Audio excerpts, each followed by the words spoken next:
everybody. Welcome back to the Insightful Thinkers podcast. Anatomically, humans are the same as they were hundreds of thousands of years ago. Recent advances, then, are not due to biological changes in our species, but rather to cultural changes. The introduction of schooling is one of these cultural changes that played a role in these advances.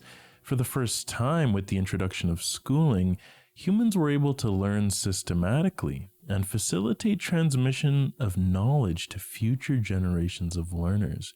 A brief history of schooling is what we're talking about today. All credit to the sources of this for this episode. Thomas, 2021, Education, a very short introduction, and Naka, Education, from Britannica, 2021. Detailed knowledge about the way schools first operated really comes from classical Greece in the 4th century BC. This was really the first time when people's thoughts about systematic education were recorded and education became organized on definitive lines. Now, we must note that educational practices predated classical Greece. They were around in ancient Egypt and ancient Chinese civilizations, but actual systematic schooling where we have good knowledge of how it was conducted and planned out, that was happening in the 4th century BC. And it was coming from two people. It was coming from the joint and also rival efforts of two great educators. The philosopher Plato, who opened his school called the Academy, probably around 387 BC, and the orator Isocrates, who founded his school around 390 BC. Plato's literary dialogues provide a comprehensive picture of what his approach was to education at this time. Plato's school was built on developing verbal reasoning skills. This pursuit, according to Plato, enabled misconceptions and confusions to be stripped away and the nature of underlying truth to be established. Plato maintained that only those who survived his very rigorous 15-year program were fit for the highest offices and capable of maintaining and dispensing justice. In Plato's world, good government came from an educated society in which kings are philosophers and philosophers are kings. Kings need this wisdom, and you can't be a king, according to Plato, unless you have this wisdom and you've gone through this rigorous training and you can think about all sorts of things and play with all sorts of ideas and have strong verbal reasoning and these types of skills that could only be developed through Plato's school, and government officials have to come out of these schools, according to Plato. Now, his rival Isocrates was more practical with his schooling. He aimed at working out very common sense solutions to life's problems. His program was more literary than anything as well. His school included an extensive study of rhetoric, consisting of 5 or 6 years of theory, analysis of the great classics, imitation of the classics, and then practical exercises as well. Very practical, real-world things from Isocrates. And from these initial schools, the Greeks eventually developed elementary schools for the teaching of reading and arithmetic. They also had colleges with end-of-term examinations in geometry, grammar, music, and rhetoric. That probably reminds you of what school is like now. Now, this is where it's different from the way school is now. The word school comes from the Greek word skol, meaning leisure. This gives you an idea of how much education has changed since then. Now, school is quite the opposite of leisure, quite literally, because one of the antonyms for leisure is work, and school certainly does feel like work for many students. So things have totally flipped the way school is. It seems the initial assumption was that leisure was synonymous with learning and contemplation. And this is what Plato thought. And Plato in the Republic, he says this. He says, indispensable preparation for dialects must be presented to them while still young, not in the form of compulsory instruction. Why so? Because a free soul ought not to pursue any study slavishly, For while bodily labors performed under constraint do not harm the body, nothing that is learned under compulsion stays with the mind. Do not then keep children to their studies by compulsion, but by play. Keep it leisurely, keep it free, keep everything open, and don't make it compulsory. This was what the initial foundation of schooling was from Plato, far from this compulsory instruction that makes students feel like it's work. How schools have changed since Plato's initial musings on the topic. A far more didactic, regimented system soon began to develop in the Greek curriculum with brutality in its disciplinary methods. So soon after Plato had created these more leisurely ways of learning, for some reason the system already started to create a more regimented didactic system that still kind of you feel its echo, you hear its echoes today. This kind of instruction, this more serious instruction and compulsory instruction spread to Rome. The Romans maintained many of the Greek traditions in schooling, including a predilection for thrashing, actually. Augustine of Hippo in the 4th century AD notes, "I was put to school to get learning, of which I knew not what use there was, and yet, if slow to learn, I was flogged or whipped." So he didn't even really know the use of why he was going through this serious schooling process. He didn't know what he was learning in there, but if he didn't learn it properly, he was whipped. And this is the way schooling was conducted in Rome. Schools at this time were almost defined by almost completely defined by the presence of these whippings. School started at dawn, and shouting at and flogging of the boys began immediately. This practice still has not fully disappeared from the world. Roman schooling broadly followed the model the Greeks had established in other ways as well. There were small schools for boys who were taught grammar and rhetoric. The emphasis on rhetoric was because the aim of the Roman education was to fit a boy for public life as an advocate or a statesman. And this was done by the Romans by training the boys in public speaking. So this is kind of similar to Socrates and his philosophy of schooling, these very practical skills that you learn in school. And the Romans didn't just take these authoritarian tactics from what was happening in Greece. They also took some of the good aspects of it and giving these boys practical skills. Now, beyond Rome, it spread, and now you can take it to medieval times when progress in the practice of schooling it did fall with the fall of Rome in a way, and you go through these times when philosophers aren't arising with new ideas on schooling until in the 8th century AD. Charlemagne, the king of the Franks, so in modern day Belgium, he ordered, "Let every monastery and every abbey have its school, in which boys may be taught the Psalms, the system of musical notations, singing, arithmetic, and grammar." Alcuin of York, one of Charlemagne's advisors, wrote manuals on grammar, rhetoric, and dialects. It was Alcuin who developed the curriculum into trivium, which was grammar, logic, and rhetoric, and quadrivium, arithmetic, astronomy, geometry, and music. So they again started to bring back these systemic practices for education, and they created this curriculum. And together, these guys created the 7 subjects that built the classical studies. These became the curriculum of the first universities in Bologna, Paris, and Oxford in the 11th and 12th centuries. So this is where we are now. These changes to the curriculum, though, didn't just come from these two, from Charlemagne and his advisors. They also came from a new respect for rationality. In the 13th century, the ideas of Aristotle, who coincidentally is Plato's student, started to be received a little more into the thinking of the church through figures such as Thomas Aquinas and William of Ockham. This is where Occam's razor comes from. Rationality began to challenge doctrine and dogma. More thought began to be given to the knowledge of nature, inquiry, and teaching. This might sound a lot like the Enlightenment if you listen to those episodes, and it really is a little bit. This focus on rationality, they're employing a lot of Aristotle's ideas.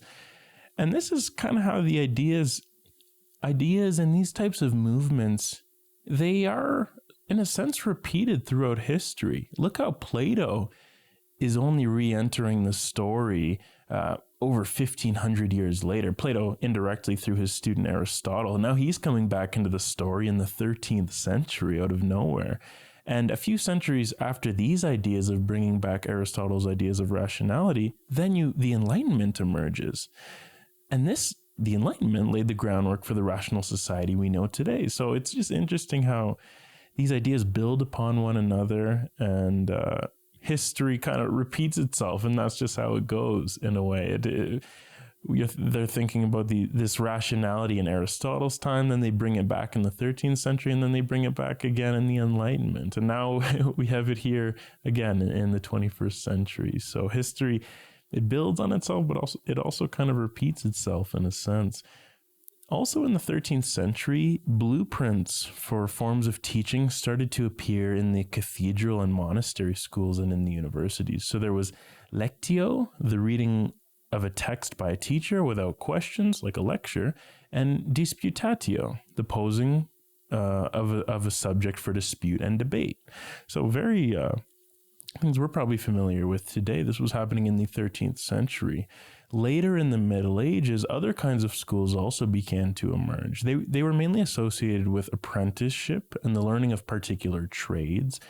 It's worth noting that the printing press had not yet been invented at this time, so learning was predominantly undertaken by doing and helped along by spoken rather than written words.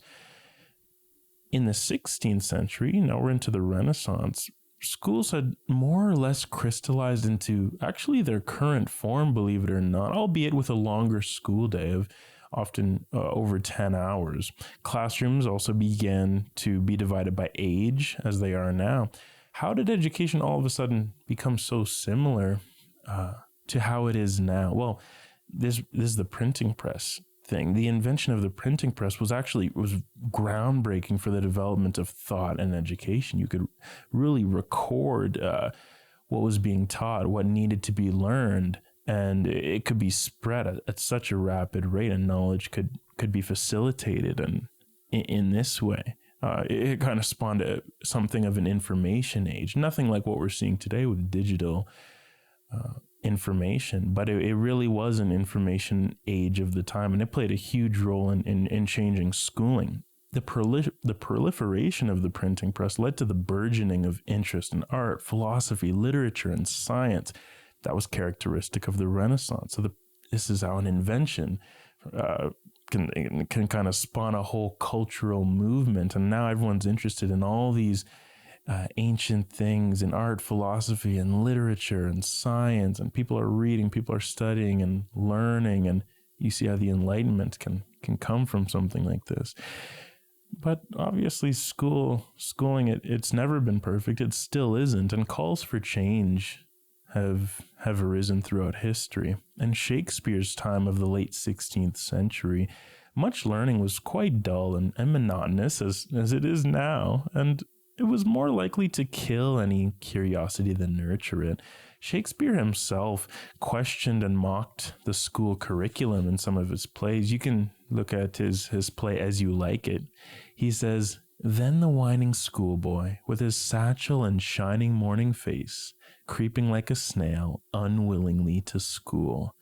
Look how that is so parallel with so many young kids going unwillingly to school today, creeping like a snail, just hoping they just delaying their walk to school, hoping they never have to enter those doors. And critics started to come out in this time. Critique of the school system also came from the Czech teacher Comenius, who lived in the early 17th century, right after Shakespeare. He championed universal education, arguing for the commonality of education, which would include females. Of course, this was incredibly radical for the time. This proposition was completely unheard of, educating females, but he brought this to the table. The questions being raised by Comenius and other critics of this time, though, of course, didn't really hit the public consciousness so much until a couple hundred years later. This is when Rousseau came out with Emile or On Education in 1762. This is taken right from his seminal text. He says, instead of keeping Emile mewed up in a stuffy room, take him out into a meadow every day. Let him run about. Let him struggle and fall again and again. The more often, the better. He will learn all the sooner to pick himself up. My pupil will hurt himself more often than yours, but he will always be merry. Your pupils may receive fewer injuries, but they are always thwarted, constrained, and sad. So he's introducing this idea of a certain freedom in education. And again, repeating the ideas that had been around since Plato, coming back to this idea of leisure that schooling was initially based on. Let Emile, the learner, don't coop him up in a room with all this stuffy room with people. Take him out, let him play, let him get hands-on experience. He's going to make lots of mistakes, but you can allow those. It's better to allow him to make mistakes than to just be so strict. And he even says your pupils may receive fewer injuries, but your pupils are also always thwarted, constrained, and sad. You box them in and they're afraid to make mistakes.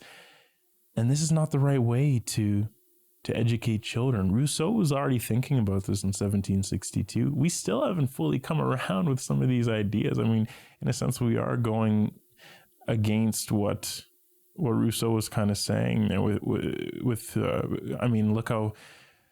know for me, I was always scared to make mistakes. And frankly, you don't have the option of making mistakes in a lot of schooling today. It doesn't leave a lot of room for creativity. I mean, it's just, it's a right or wrong situation. It's not, there's no maybes, there's no gray area. It's very black and white. And Rousseau kind of said that this will thwart a student. It will leave them constrained and sad. But we haven't fully followed this. And this kind of speaks to this point that although Rousseau did have an influence on a handful of European educators at the time, his influence really was not so profound right away. And as I kind of mentioned, still isn't fully realized.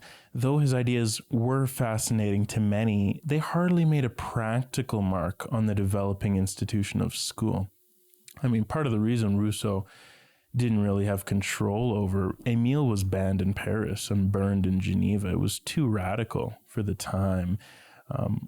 So the ideas, they didn't permeate the system, but they did start to at least permeate the culture. I mean, just the very fact that I'm bringing it up hundreds of years later shows that it's permeated culture, and it didn't permeate the institution right away. But this is often the case in innovative thinking. The ideas are absorbed into the minds of people long before they're absorbed into the system. And who knows, it may even be longer into the future before these ideas are fully realized into the system.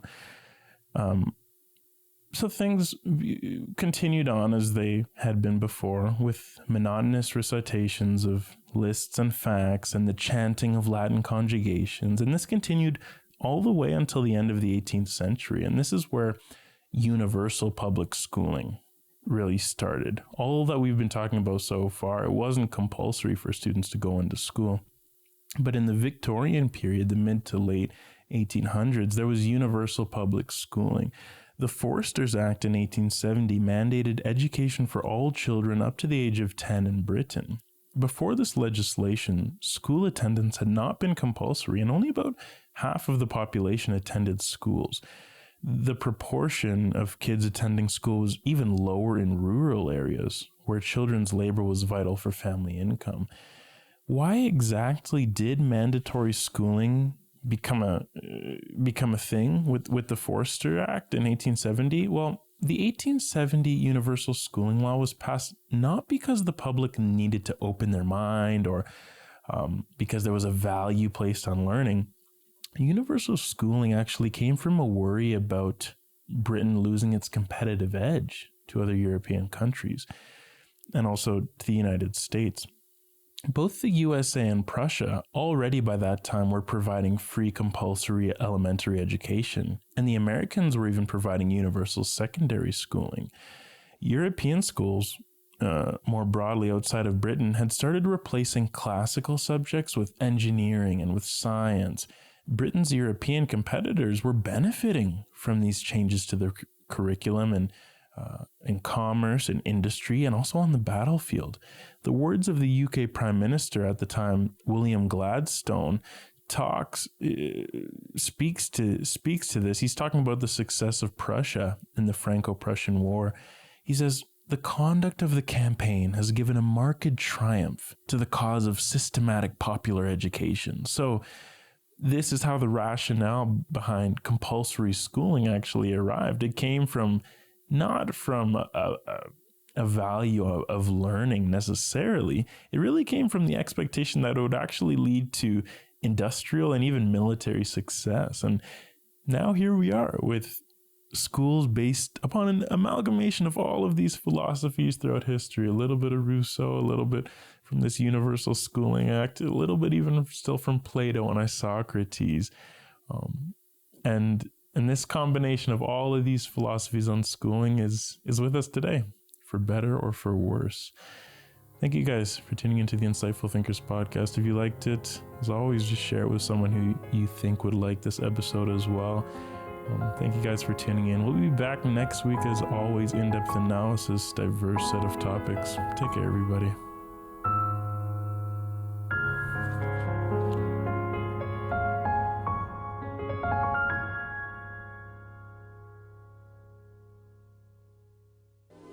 This podcast is a production of Insightful Thinkers Media.